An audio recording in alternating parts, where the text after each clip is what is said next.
LMD Magazine and EFM present Biz Talk, taking an in-depth look at today's biz landscape.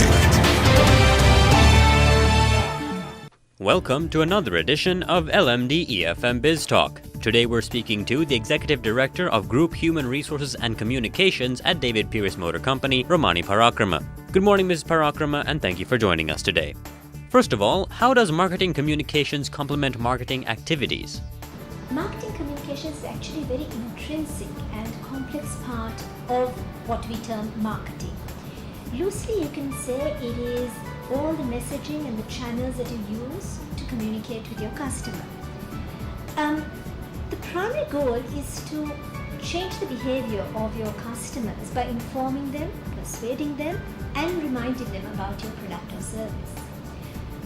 In the mid-20th century, the American Marketing Association used to often refer to marketing as being composed of product, placement, price, and promotion. And I think what we do in marketing communications is that promotion aspect of it. So this can include many things. It can be your advertising, your direct marketing, branding, packaging, point of sale material, even things like sales presentations or sponsorship, trade shows. So the whole gamut comes under marketing communications. What role would you say marketing communications plays in engaging customers with a brand? Actually, marketing communications has two main objectives. One is to create and sustain demand for your product and preference for your product, why someone should choose yours over something else.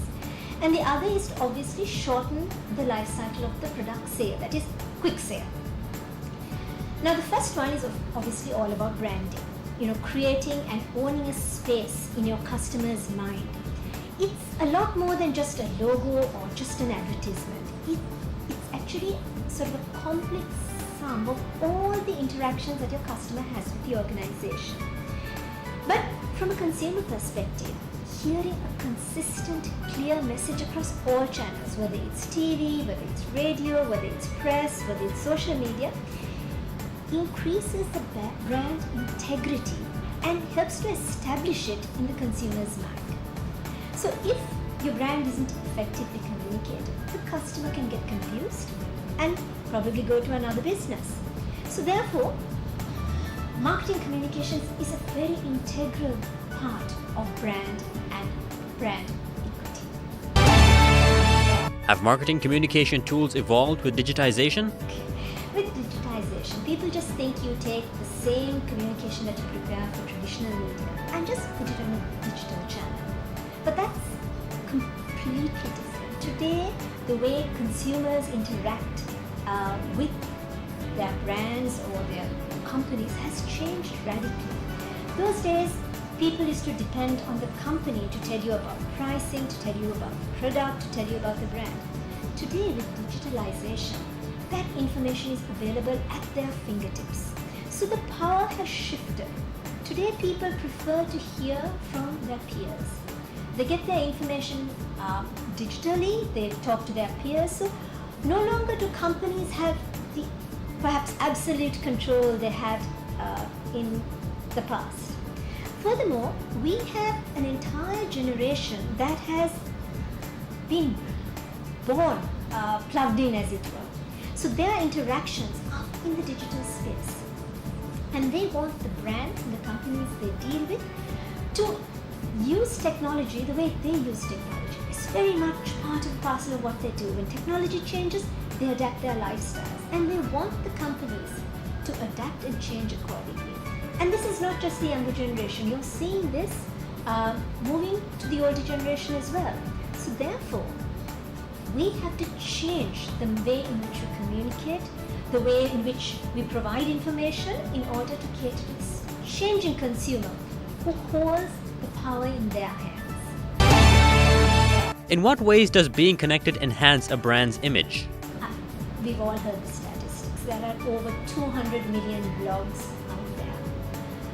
Over 30 to 40% of these bloggers are talking about products and brands. Over 80% of consumers trust their peers rather than the companies regarding products and services. Only 12 or 14% trust advertising, and even less actually trust TV advertisements.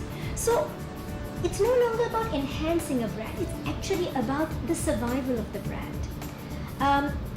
It's very different today. I mean, if you look at content in digital space, I mean, there is unlimited reproduction of material. People are creating their own content. The channels that we used to communicate are no longer just entertainment channels, but anything that has a digital interface with consumers. It means companies and brands can no longer say one thing and be something else. And in this digital data trail, I mean, everything that's out there, people can use to create content, and they have tools and methods of spreading their opinion about a brand. And this, of course, has untold consequences. And this has a huge impact on the brand's reputation, on management of sort of customers, customer loyalties. People want to ensure that the companies they engage with are authentic, they're transparent, and they're not just a marketing tactic or they're hiding behind their whole marketing campaign. So the world of marketing communications has changed radically, and we as communicators need to change with it. Do you believe that there should be a regulatory framework to ensure that marketing communications do not violate social and ethical values? In communication and in advertising in particular, there's always been an ethical dilemma. Does advertising cause people to buy things they don't need? Is it making a material world? Is an ad sexy or sexist? Is it in bad taste? The list is endless. But in today's digital age, actually trying to bring in a formal framework of regulation is closing the stable door after the horse is bolted. It's out there, and you can't take it back because somewhere there is a digital trail of it. But the good thing about it is, in today's world, the customers, the public, the regulators are making a decision on the communications. And if they don't like it, they're going to make noise about it. They are going to create blogs, they're going to talk on social media, they're going to be WhatsApping it. So, as a company, you are being, as it were, regulated by your customers. They're telling you what they like and what they don't like. I mean, there have been lots of advertisements and communications where companies have had to pull out campaigns, apologize because the public out there didn't like it. So therefore, I think in today's age, one has to self-regulate. If you don't want someone else in the public to regulate it, you need to do it yourself. And so there's far greater self-regulation and ownership on the companies and the brands. Do you believe that Sri Lanka as a country utilizes a proper country branding strategy? Okay, the short answer is no. A brand has never been a catchy tagline or an advertising campaign. It is about the value and the emotion that brand brings to you. It's about your experience. You can't tell people what to feel. They have to interact with the brand and feel it. And it has to be consistent, it has to be transparent, and it has to cross the entire gamut of your communications. And it's not just about putting lots of money behind an advertising campaign.